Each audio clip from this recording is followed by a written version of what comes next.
வெற்றி வாழ்வு வாழ வாழ்க்கையில் தெரிந்து கொள்ள வேண்டியது. ஆடை. ஆள் பாதி ஆடை பாதி என்று ஒரு பழமொழி உண்டு. நம்மை சமூகம் மதிக்கும் ஆடைகளை தெரிந்தெடுத்து அணிய வேண்டும். நாளுக்கு நாள் ஃபேஷன் மாறுகின்றது. எது எப்படி இருப்பினும் சில ஆடைகளை நீங்கள் அணிந்தால் பிறர் பலரும் புகழ்வார்கள். அதுதான் உங்களுக்கு ஏற்ற ஆடையாக இருக்கும். நமக்கு பிடித்தது மற்றவர்களுக்கு பிடிக்காமல் இருக்கலாம்.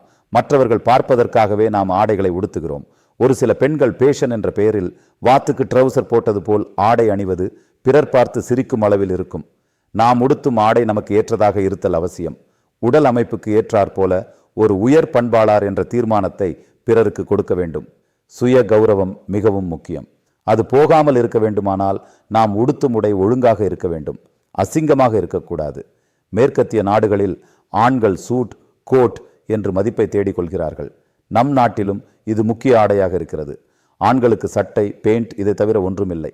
ஆனால் அதை தைக்கும் விதம் உடல் கூறுக்கேற்றவாறு தைத்து போட்டால் மிகவும் அழகாகவும் கௌரவமாகவும் இருக்கும். பெண்களுக்குத்தான் அதிக விதவிதமான உடைகள்.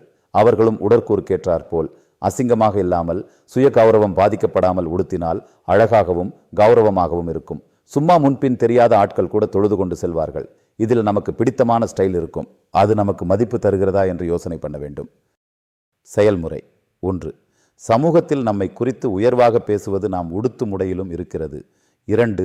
கௌரவம் கேட்டு வாங்குவதல்ல, தானாகவே கிடைக்கச் செய்வது. 3. கலர் மாறினாலும் ஒரே விதமான உடை உடுத்தினால் சோஷியல் ஐடென்டிட்டி உருவாகும். 4. எந்த இடங்களில் எந்த உடை பொருந்தும் என்று யோசனை செய்து அணிய வேண்டும். 5. உடை சுய கௌரவத்தை கூட்டக்கூடிய ஒரு அம்சமாகும். 6. சில உடைகளை உடுத்தினால் நேர்மறை யோசனை அதிகமாகும். 7. மதிப்பு கிடைக்கும் உடையை உடுத்தவும். 8. உடைகளால் கூட வெற்றி வாய்ப்பு அதிகரிக்கும். 9. எப்பொழுதும் வெளியில் செல்லும் போது நல்ல உடை உடுத்த பழகிக்கொள்ள வேண்டும். 10. வயதானலும் அதற்கு ஏற்றாற்போல நல்ல உடை உடுத்த பழகிக்கொள்ள வேண்டும். 11. இந்தியாவில் அநேகர் கல்யாணமாகி குழந்தைகள் பிறந்துவிட்டால் உடையில் கவனம் செலுத்துவதில்லை. இந்த நிலை மாற வேண்டும். 12. இறுதி ஊர்வலம் போகும் வரையில் நன்றாக உடுத்தல் ஒரு நேர்மறை யோசனை. 13. ஒருவர் அணிந்து கொள்ளும் உடை அவர் மனநிலையை பிரதிபலிக்கும் ஒன்றாகும். பிறர் இவர் இன்ன மனநிலை உடையவர் என்று கணிக்கும் ஆற்றல் ஆடைக்கு உண்டு.